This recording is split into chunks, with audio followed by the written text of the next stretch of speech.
Benediction by Charles Baudelaire. When by the changeless power of a supreme decree, the poet issues forth upon this sorry sphere, his mother, horrified and full of blasphemy, uplifts her voice to God, who takes compassion on her.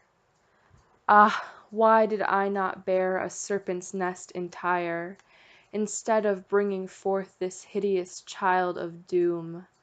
O cursed be that transient night of vain desire, when I conceived my expiation in my womb. Yet since among all women thou hast chosen me to be the degradation of my jaded mate, and since I cannot like a love-leaf wantonly consign this stunted monster to the glowing grate, I'll cause thine overwhelming hatred to rebound upon the cursed tool of thy most wicked spite. Forsooth, the branches of this wretched tree I'll wound and rob its pestilential blossoms of their might. So thus she giveth vent unto her foaming ire, and knowing not the changeless statutes of all times, herself amid the flames of hell prepares the pyre, the consecrated penance of maternal crimes.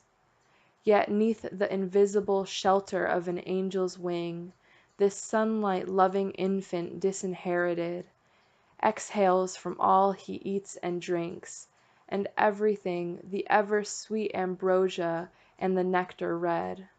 He trifles with the winds and with the clouds that glide about the way unto the cross. He loves to sing, the Spirit on his pilgrimage, that faithful guide, oft weeps to see him joyful like a bird of spring.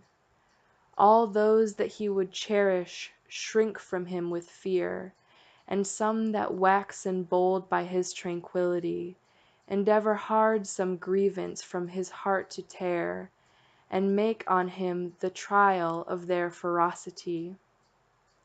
Within the bread and wine outspread for his repast, to mingle dust and dirty spittle they essay, and everything he touches forth they slyly cast, or scourge themselves, if ever their feet betrod his way. His wife goes round proclaiming in the crowded quads, since he can find my body beauteous to behold, why not perform the office of those ancient gods, and like unto them redeck myself with shining gold? I'll bathe myself with incense, spikenard, and myrrh, with genuflections, delicate viands, and wine, to see in jest if from a heart that loves me dear I cannot filch away the homages divine.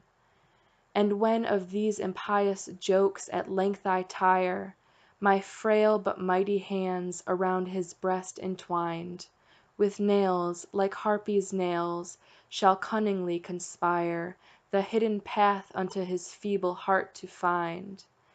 And like a youngling bird that trembles in its nest, I'll pluck his heart right out, within its own blood drowned, and finally to satiate my favorite beast, I'll throw it with intense disdain upon the ground.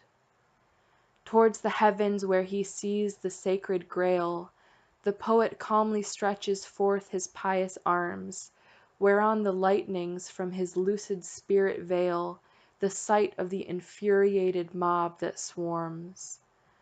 O blessed be thou, Almighty, who bestowest pain, like some divine redress for our infirmities, and like the most refreshing and the purest rain, to sanctify the strong for saintly ecstasies.